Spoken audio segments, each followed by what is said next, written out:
चौरई भाजपा ग्रामीण मंडल चौरई के अध्यक्ष पूर्व जिला पंचायत उपाध्यक्ष शैलेंद्र रघुवंशी के संयोजन में आयोजित जन संवाद यात्रा गुरुवार को ग्राम लोनी बरार, पंचगांव, आमगांव, पोनिया होती हुई ग्राम टाप पहुंची। गुरुवार को ग्राम लोनी कला के श्री राम जानकी मंदिर में पूजा अर्चना के साथ यात्रा की शुरुआत हुई।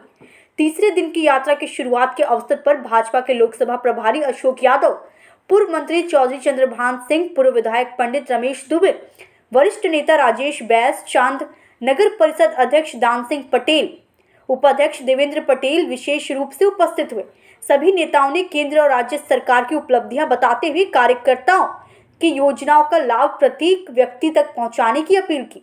यात्रा के संयोजक शैलेंद्र रघुवंशी ने कहा कि भाजपा की सरकारें समाज के हर व्यक्ति का जीवन बेहतर बनाने के लिए दिन रात काम कर रही है।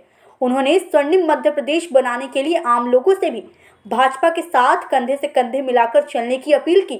इस दौरान प्रत्येक ग्राम में लाडली लक्ष्मी योजना के हितग्राही कन्याओं का पूजन, पीएम आवास के हितग्राहियों का पौधा देकर सम्मान, वरिष्ठ कार्यकर्ताओं का सम्मान और वरिष्ठ ग्रामीणों का सम्मान भी किया गया। शैलेंद्र रघुवंशी के नेतृत्व में चल रही इस यात्रा को गांव-गांव से भारी जन समर्थन मिल रहा है। यात्रा में जिला से शेखर पांडे जी, जिला पंचायत सदस्य लखन वर्मा, पूर्व मंडल अध्यक्ष वीरेंद्र पटेल, राधेश्याम रघुवंशी, वीरपाल इवनाती, सीताराम विधायक, विश्वरंजन रघुवंशी, डॉक्टर विजेंद्र ठाकुर, निरंकार पटेल, रघुराज पटेल, यात्रा प्रभारी रेखन पटेल।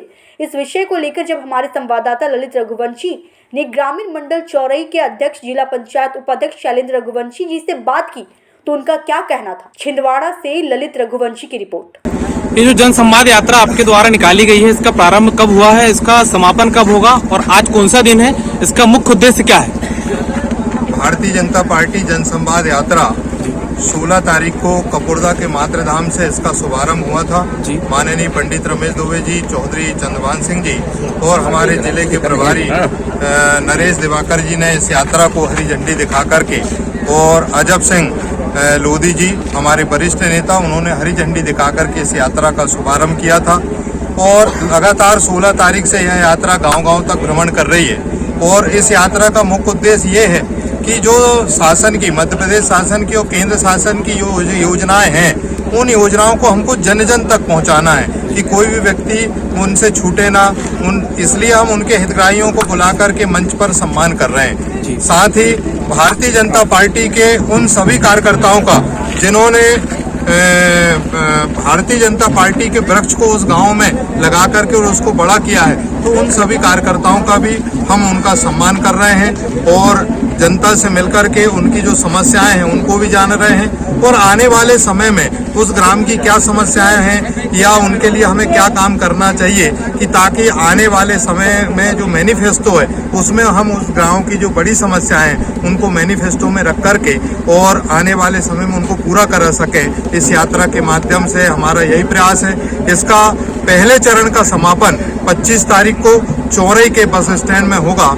मैं आपके चैनल के माध्यम से, आपके कार्यक्रम के माध्यम से मैं सभी से आग्रह करूंगा कि ज़्यादा से ज़्यादा संख्या में आप इस यात्रा में शामिल हो, ताकि हम लोगों को एक संदेश दें कि भारतीय जनता पार्टी आपके हर सुख में, हर दुख में, आदरणीय शिवराज सिंह चौहान जी, आदरणीय देश के प्रधानमंत्री नरेंद्र भाई मोदी जी और पूरे भारतीय जनता पार्टी, हमारे प्रदेश अध्यक्ष BD शर्मा जी, जिला अध्यक्ष बंटी साहू जी, सभी लोग हमारे पूरी जनता के साथ में, गरीबों के साथ में, किसानों के साथ में, युवाओं के साथ में खड़ी है। ये जन संवाद यात्रा की प्रेरणा आपको कहां से मिली? इसकी प्रारंभ की शुरुआत कैसे हुई? इस जन संवाद यात्रा की प्रेरणा मुझे आदरणीय नरेंद्र भाई मोदी जी का जो संदेश था उसके माध्यम से मिली कि भारतीय जनता पार्टी एक राजनीतिक दल नहीं है। भारतीय जनता पार्टी एक सेवा का माध्यम है।